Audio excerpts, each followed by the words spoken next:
মধ্যপ্রাচ্য যুদ্ধে দেশে জ্বালানি সরবরাহ সংকটের শঙ্কা দেখা দিয়েছে। দেশে বর্তমানে ডিজেল মজুত রয়েছে ১৪ দিনের, অকটেন ২৮ দিন, পেট্রোল ১৫ দিন ও বিদ্যুতের জ্বালানি হিসেব ফার্নেস অয়েল ৯৩ দিন আর বিমানের জ্বালানি জেট ফুয়েল রয়েছে ৫৫ দিনের। মধ্যপ্রাচ্য সংকট ঘিরে রাতারাতি জ্বালানির সংকট না হলেও হরমুজ প্রণালী আর সৌদি কাতারের তেল উৎপাদনকারী প্রতিষ্ঠানে হামলা পরিস্থিতিকে জটিল করে ফেলতে পারে।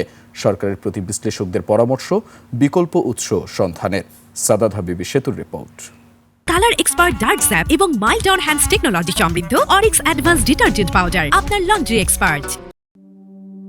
সামনে গ্রীষ্ম ও সেচ মৌসুম। এই মৌসুমে চাহিদা বাড়ে বিদ্যুৎ ও জ্বালানি তেলের, দেখা দেয় সংকট। এবার মধ্যপ্রাচ্যের সংঘাত এই সংকটে মরার উপর খাড়ার ঘা হিসেবে দেখা দিতে পারে। যদিও বাংলাদেশ পেট্রোলিয়াম কর্পোরেশন বিপিসি বলছে দেশে জ্বালানি তেলের দাম বাড়ার কোনো শঙ্কা নেই। বিপিসি বলছে বর্তমানে ১,৩৬,০০০ টন জ্বালানি তেলের মজুদ রয়েছে।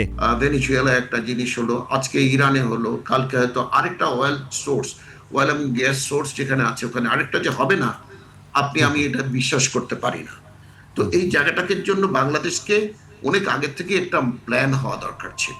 যুদ্ধাবস্থায় মধ্যপ্রাচ্য ঘিরে মূল দুশ্চিন্তা ছিল হরমুজ প্রণালী। বৈশ্বিক তেল বাণিজ্যের প্রায় ২০% এবং সমুদ্রপথে পরিবাহিত এলএনজির প্রায় ২০% এই নৌপথ দিয়ে আসে। মার্চ থেকে মে এই ৩ মাসে বাংলাদেশের যে ২২টি এলএনজি কার্গো পৌঁছানোর কথা, তার ১৮টিকেই হরমুজ প্রণালী অতিক্রম করে আসতে হবে। আপনার শরীরে যেমন রক্ত প্রবাহ হয়, এটা সভ্যতার জন্য এটা রক্ত প্রবাহের মতো। দুঃখজনক যে বাংলাদেশ ২ দশক ধরে কিন্তু আপনার আমদানি নির্ভর জ্বালানি নীতি গ্রহণ করে আসছে। এই আমদানি নির্ভর জ্বালানি নীতি অর্থনীতিকে আত্মঘাতী করেছে।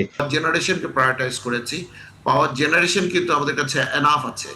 আমাদের ১৮,০০০ ক্যাপাসিটি মেগাওয়াট ক্যাপাসিটি কিন্তু আমাদের কাছে আছে, কিন্তু বিদ্যুৎ কেন্দ্রের জন্য যে জ্বালানি সরবরাহ, এটা নিশ্চয়তা নেই। হরমুজ প্রণালী শুধু নয়, নতুন শঙ্কা তেল শোধনাগারে হামলা। বিশেষ করে সৌদি তেল শোধনাগার ও বিক্রেতা প্রতিষ্ঠান আরামকোতে হামলার পর এই শঙ্কা বেড়েছে বহুগুণ। দেশে জ্বালানি তেলের ৮০% আসে মধ্যপ্রাচ্য থেকে।